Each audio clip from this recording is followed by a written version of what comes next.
what happens if it's a party that is so fringy that it's not, first of all, it's not in Alaska. It's in Chicago, which Chicago, Fairbanks. I'm going to say that Chicago's less fringy. I'm going to say that Chicago has more people that are, playing life by the, stereotypical rules. Again, something Alaska would be very proud of. Yes. I mean, don't get me wrong, Alaska, so far in this story, I'm still with you. But Chicago's not fringy. But boy, can you find fringe. The fringe there goes crazy dark. But let's say you are in the fringe, crazy dark fringe, the Jeremiahite fringe, okay? And you're part of it. You can't even be in double digits. You're so out there, you can't even be in double digits. What if it wasn't the husband of the vice presidential candidate, but the vice presidential candidate himself? Here's an idea. What if it wasn't the vice presidential candidate? What if it was the president? The presidential candidate. You know what? Let's say it's not even a candidate. Let's say it's the president of the United States, the current sitting president of the United States. Would that be a story? If he was part of a fringe, crazy, dangerous party, would it be a story if it's something that he said, that's crazy, you're smearing me for saying that I would be a part of those people. I'm not a part of those people, never been a part of those people. And every time anybody brought it up, they said, no, really, you were part of that. No, that's crazy. You are a conspiracy theorist. Would it be a story if you could now prove that the president of the United States was not only a member of this fringe party, but also that he had lied to the American people and smeared others who were just pointing out the truth? Wouldn't that be an amazing story? Oh, my gosh, look, it's right here. It's the story in my hands. Stanley Kurtz has uncovered new information that will test the theory on whether this is a story or not. Minutes on a meeting that happened January 11th, 1996, of the New Party's Chicago chapter. Stu, can you fill us in on the New Party? The New Party, that sounds exciting. It sounds new. It sounds new, sounds improved. Yeah, the New Party is essentially a socialist party that tried to get some traction in the 90s. It was calling for a peaceful revolution in America, pushing America. They wanted to basically establish what they sort of a European socialism sort of model in America, head by the way, a guy you've talked about many, many times, Joel Rogers, who was the big guy. He was, remember, in the Crime Inc., he was the wizard. Yeah. Okay. Yeah. He was the guy who was the centerpiece of Crime Inc. Okay, so that's the New Party. It's been alleged. We've been down this road before. He has no ties to it. Okay. We happen to have the minutes of a meeting. And it's not just a meeting, it's the January 11th, 1996 minutes of the meeting. And I just want to point out that it's just not a random day.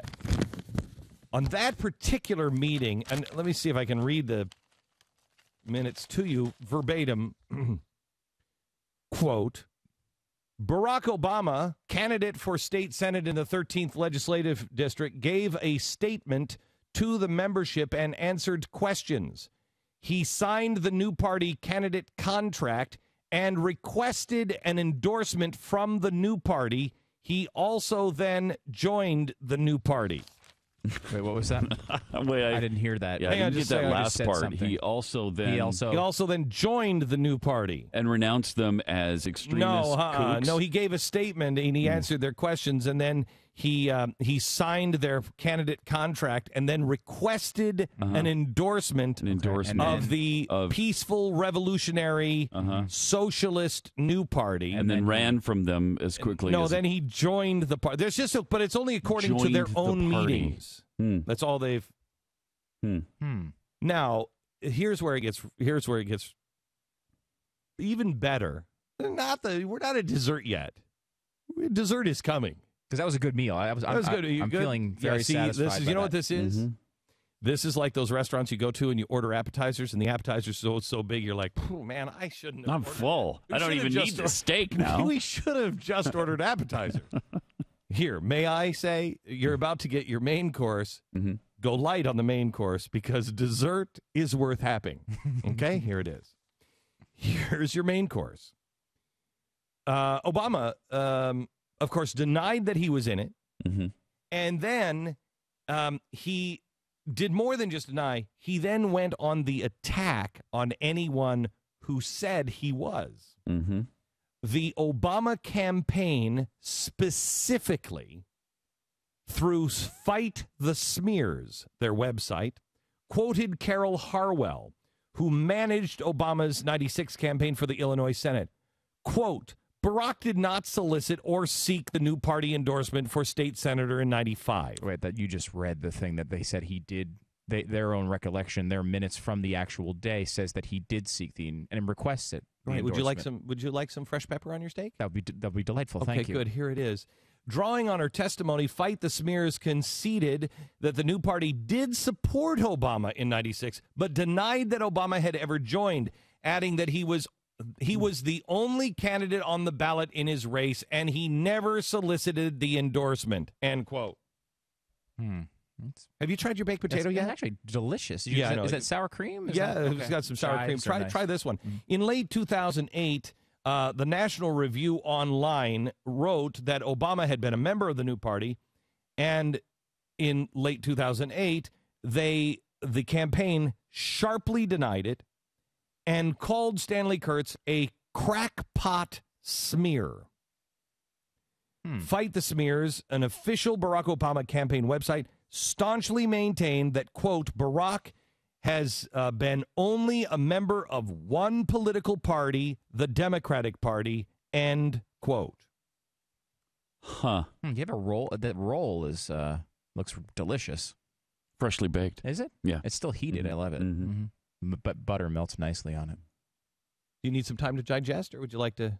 No, I'm ready for dessert. I'm ready now. for dessert. I'm ready. It looks so good. Okay. Now, remember, this new party is a crazy left-wing party that calling for peaceful revolution in America, included redistributive proposals, substantially left of the Democratic Party, European socialism.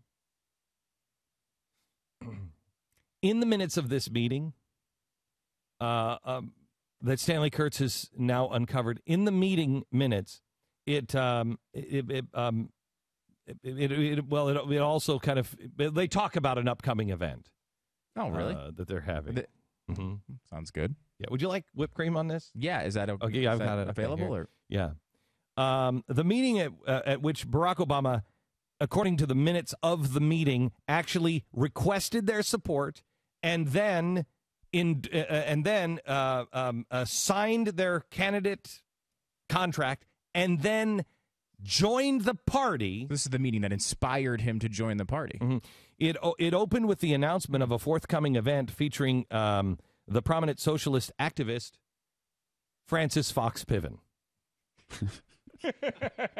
Oh, this is delicious. Isn't that great? This is a great dessert. Oof. I got to unloosen my belt a bit. I'm going to fall asleep on a couch for a few minutes.